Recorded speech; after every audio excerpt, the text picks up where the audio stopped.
सलाम, नमस्ते एंड सत श्री अकाल टू ऑल ऑफ यू। तो कैसे हैं आप सब। अब आते हैं बुद्धि कर्म अनुसारिणी कि मतलब हमारा जैसा कर्म होता है उसी के अनुसार हमारी बुद्धि कर दी जाती है। जैसे हमने कोई क्रिमांड कर्म किया है, अच्छा हो या बुरा, उस हिसाब से हमारी जो बुद्धि होती है ना उस तरफ मोड़ दी जाती है। जैसे कभी कभी क्या होता है कि हम आश्चर्य करते हैं कि ये इतना बुद्धिमान इंसान, इससे इतनी छोटी सी गलती कैसे हो गई, क्योंकि उसका प्रारब्ध था उस चीज़ को भोगने का, इसलिए उसकी बुद्धि घुमा दी गई और ऐसा उसके साथ हो गया। और वो खुद आश्चर्य, जब उसकी बुद्धि सही होती है तो वो खुद आश्चर्य करता है कि इतनी छोटी सी गलती मेरे से कैसे हो सकती, मैं तो इतना बुद्धिमान इंसान हूँ, फिर मेरे से कैसे हो सकती है। तो ये कहते हैं बुद्धि कर्म अनुसारिणी, आपके कर्म के अनुसार ही आपकी बुद्धि को भी बदल दिया जाता है। जैसे मान लीजिए आपको आपकी डेथ लिखी है ट्रेन से कट के मरने की, ठीक। अब वैसे क्या होता है, अचानक से आप कहीं जा रहे होते हैं, जाते जाते रहते हैं, आप देख रहे हैं कि ट्रेन आ रही है, फिर आप सोचते हैं कि ट्रेन अभी दूर है आने में, तब तक हम क्या करते हैं कि निकल के पार कर लेते हैं। और इधर आपने ईयरफोन दोनों कानों में लगा रखा है। अब कानों में ईयरफोन लगा रहा है, आप मस्त गाना सुनते सुनते जा रहे हैं, अचानक से ट्रेन आई और अब ख़त्म। मतलब आपका वो प्रारब्ध था कि आपको वहीं रेलवे ट्रैक पे मरना था। अब वैसे ही बुद्धि आपकी ऐसी की गई कि आप वहाँ पे देख रहे हैं कि ट्रेन आ रही, फिर भी आप सोच रहे हैं कि नहीं, इससे पहले मैं निकल जाऊँगा वहाँ से। और वैसा जैसे आपने निकलने की कोशिश की, उधर से ट्रेन आई, आपका प्रारब्ध वहीं पे फल देके ख़त्म।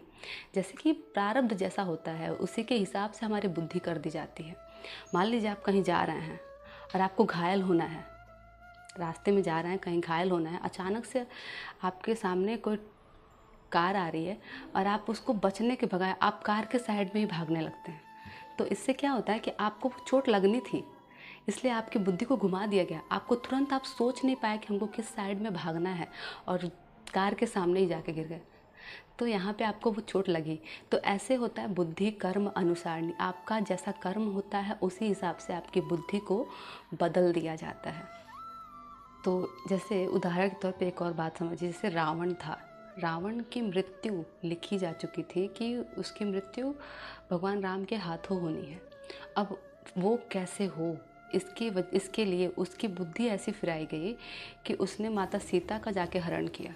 अब जबकि वो बहुत बड़ा भक्त था हमारे श्री भोलेनाथ जी का, उनका बहुत बड़ा भक्त था, स्वयं एक बहुत बड़ा पंडित था, विख्यात विद्वान पंडित था, उसके बावजूद भी उसकी बुद्धि ऐसी बदली गई कि उन्होंने माता सीता का जाके हरण किया, जिसकी वजह से प्रारब्धवशात होकर उसकी बुद्धि उस इंसान से उसके कर्म के अनुसार बदल दी गई और जिसकी वजह से वो फिर राम जी के हाथों मारा गया था। जो कौरव थे उनको भी पता था कि धर्म अधर्म क्या है, लेकिन उनके कर्मों के अनुसार उनकी जो बुद्धि होती है ना, उनको उलट फेर कर दिया, बुद्धि को बदल दिया जाता है, कर्म के अनुसार बुद्धि बन जाती है, जिसकी वजह से वहाँ पे महाभारत पूरी रचना हुई, निर्माण हुआ और किसको जीता गया किसको हारा गया ये सब तो आप जानते ही हैं। कि बुद्धि जो होती है वो हमारे कर्म के अनुसार बदल दी जाती है। तो मैं इसीलिए हमेशा आप सभी से कहती हूँ कि अपने कर्मों का ज़्यादा ख्याल रखें। आपसे जितना अच्छा हो पड़े ना उतना अच्छा कीजिए, क्योंकि आप जितना अच्छा करेंगे ना आपकी बुद्धि अच्छी होगी और आप अपने लेवल से अप करेंगे। आप सत्वगुण में जब जाएंगे ना तो आपकी बुद्धि इतनी अच्छी हो जाएगी कि आप कभी गलत कर ही नहीं सकते, आपकी बुद्धि गलत आपसे करवा ही नहीं सकती। आप एक अच्छा कर्म करेंगे और नया कर्म बनाएंगे। जैसे कभी कभी क्या होता है, हमारे प्रारब्ध में रहता है कि हमारी चोट लगनी है ऐसे। अब मान लो हमको वो चोट लग गई, हमारी बुद्धि उस हिसाब से कर दी गई और चोट लग गई।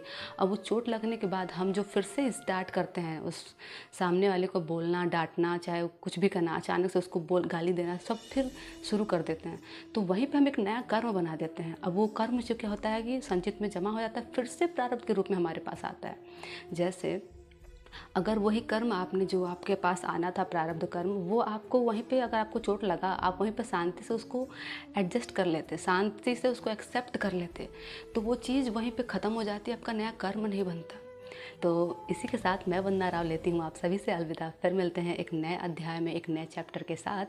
तब तक के लिए बाय बाय, टेक केयर, रखें अपना ढेर सारा ख्याल एंड सबा खैर। Radhe Radhe. Thank you so much to all of you.